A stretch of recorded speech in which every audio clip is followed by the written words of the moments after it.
धमतरी में पुलिस नक्सली के बीच में मुठभेड़, एक नक्सली ढेर, 3 नक्सली घायल, मृतक नक्सली की शिनाख्त में जुटी धमतरी पुलिस। छत्तीसगढ़ में नक्सलियों के खिलाफ चल रहे अभियान में सुरक्षा बलों को लगातार कामयाबी मिल रही है। धमतरी जिले के नगरी क्षेत्र के भैंसामुड़ा गरियाबंद के अंतिम छोर सेमरा के जंगल में शनिवार को पुलिस नक्सलियों के बीच मुठभेड़ हुआ। लगभग 1 घंटे रुक कर फायरिंग चली। मुठभेड़ में धमतरी डीआरजी के जवानों को सफलता मिली और 1 नक्सली को मार गिराया। वहीं 2 नक्सली घायल हालत में उनके साथ ही साथ ले चले। इस बीच नक्सलियों को लीड कर रहे रामनाथ मुठभेड़ में घायल हुआ, जिन्हें पुलिस हिरासत में ले लिया गया और उनसे लंबी पूछताछ भी चल रही है। साथ ही नक्सलियों के साथ पास से देसी हथियार को बरामद किया गया है। साथ ही फायरिंग शांत होने के बाद पुलिस 3 किलोमीटर तक नक्सलियों का पीछा करता रहा, लेकिन बाकी बचे नक्सली वहां से भागने में सफल हो गए। घटना में मारे गए नक्सली के शव को बरामद कर लिया गया है। उनका शिनाख्त की कार्रवाई जारी है। दरअसल शनिवार को 11 बजे धमतरी पुलिस को जानकारी मिली कि गरियाबंद जिले के सीमावर्ती क्षेत्र में 20 से 25 की संख्या में प्रतिबंधित माओवादी किसी बड़ी वारदात को अंजाम देने के फिराक से वहां एकत्रित हुए हैं, जिसके बाद धमतरी पुलिस ने ओस पालन तैयार कर धमतरी डीआरजी के जवानों को उस क्षेत्र में तैनात किया और जवानों ने जैसे ही वहां कदम रखा, नक्सलियों ने घेर कर फायरिंग शुरू कर दिया। अपने बचाव करते हुए जवानों ने जवाबी कार्रवाई की। जवाब देते हुए 1 नक्सली को ढेर कर दिया, जिसकी पहचान अभी तक नहीं हुई है। वहीं 2 से 3 नक्सली घायल होना बताया जा रहा है। बताया जाता है नक्सलियों की टीम पूरी तरह से तैयार होकर इस क्षेत्र में बड़ी वारदात को अंजाम देने की पूरी तैयारी कर रहे थे। इस बीच डीआरजी की टीम ने नक्सलियों की नापाक इरादों को ध्वस्त कर दिया। इधर डीआरजी के जवान सहित जिले के एसपी ऑपरेशन पर नजर बनाए हुए हैं और अभी भी जवानों का क्षेत्र में सर्च ऑपरेशन जारी है। धमतरी से राजू दीवान की रिपोर्ट। जो गोबरा एलओएस है सीतानदी एरिया कमेटी के अंतर्गत मैनपुर नॉर्थ पावर डिवीजन में, इसके कुछ नक्सली धमतरी गरियाबंद का जो सीमांत गांव है भैंसामुड़ा और उसके आसपास के जंगलों में हैं। जब हमने इसकी तस्दीक करी हर माध्यम से, तो सूचना को हमने सही पाया और तत्काल हमने 11 बजे करीब हमने अपनी पार्टी रवाना कर दी। पार्टी में हमारे करीब 20 से 25 हमारे जवान गए थे धमतरी डीआरजी के, और इन लोगों को जो सूचना मिली तो इन लोगों ने पता लगा कि नक्सलियों का मूवमेंट और आगे आगे बढ़ता जा रहा है। जब ये सेमरा के जंगल में पहुंचे तो वहाँ पर इनको पुष्टि हो गई कि नक्सली वहाँ पर हैं। तो तत्काल बाद इन लोगों ने नक्सलियों को चुनौती दी, बोला, आह्वान किया कि भाई आप रुकें, पुलिस ने आपको घेर लिया है। तो बाद नक्सलियों ने तत्काल फायरिंग शुरू कर दी और पुलिस पर इन्होंने काफ़ी भारी मात्रा में राउंड दागे। जब घेराबंदी करने के बाद में हमारी तरफ से भी जब फायरिंग हुई और फायरिंग करीब 1 घंटा के करीब चली है रुक रुक करके, और इन लोगों ने कुछ 1-2 नक्सलियों का जो घायल हुए थे वह काफ़ी दूर तक पीछा भी किया है। फिर दोपहर शाम तक सर्च करने के उपरांत में हमें एक माओवादी का शव बरामद हुआ था।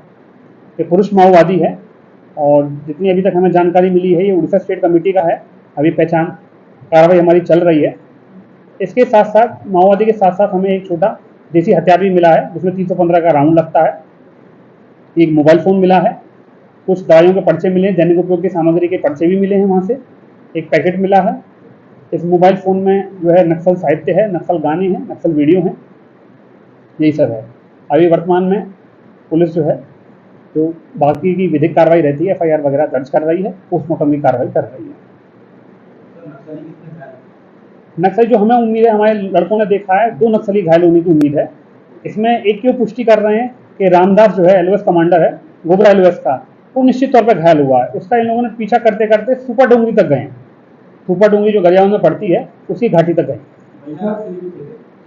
महिला नक्सली इन लोगों को स्पष्ट नहीं हो पाया, कई नक्सली थे दूर से देखे हैं, परंतु रामदास की लोगों ने पुष्टि करी है। 10 से 15 नक्सली करीब 3 किलोमीटर का पीछा किए हैं। तो पार्टी 3 किलोमीटर तक पीछा करी है उसका, मतलब एनकाउंटर होने के बाद में इस व्यक्ति विशेष का रामदास का 3 किलोमीटर तक लोग आगे तक गए। रामदास जितने हमें सूचना मिली थी, जो प्राथमिक सूचना मिली थी वह रामदास की थी बाकी तो पुष्टि क्या है कि अगर मान लो कि भविष्य में गिरफ्तार हो गया नक्सल साहित्य तो मिलेगा, उसी के माध्यम से हो पाएगा।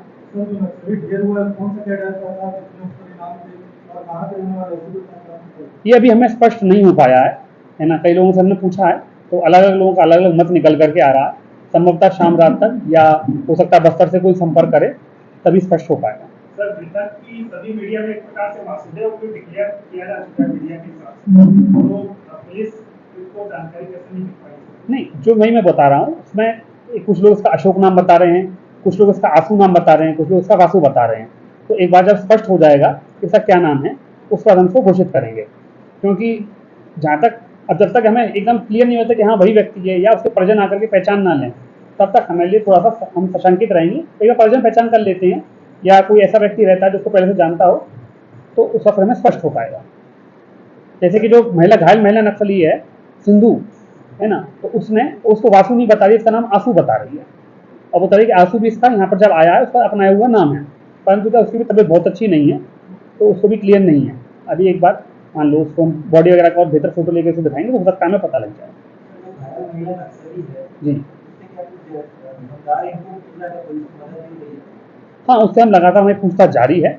उससे नक्सल फॉर्मेशन के बारे में विस्तृत बताया है कि किस प्रकार से नक्सली साजिश रचते हैं और क्या क्या उनके भविष्य की योजनाएं हैं। तो उन सभी पर हमारी विस्तृत पूछताछ चल रही है, जिसके आधार पर हमारे लगातार अभियान भी हो रहे हैं। नक्सलियों की वही योजनाएं रहती हैं कि जो विकास कार्य हैं विकास कार्यों को किस प्रकार से रोका जाए, लेवी वसूली का उनका क्या टारगेट है जिससे कि जनता का और अधिक शोषण कर पाएँ, पुलिस को कहाँ नुकसान पहुँचाएँ, ये सब उनकी योजनाएं रहती हैं। और बाकी अभी चुनाव था तो चुनाव के दौरान उन लोगों का नुकसान पहुँचाने का था कि आईडी लगा करके किस प्रकार से पुलिस पार्टी को नुकसान पहुँचा सकते हैं, चुनाव में किस प्रकार से विधान ला सकते हैं, खासकर जो गरियाबंद मुआपाड़ा और धमतरी क्षेत्र में।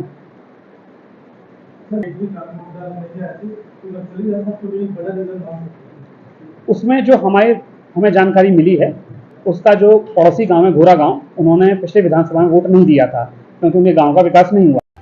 धमतरी से राजू दीवान की रिपोर्ट।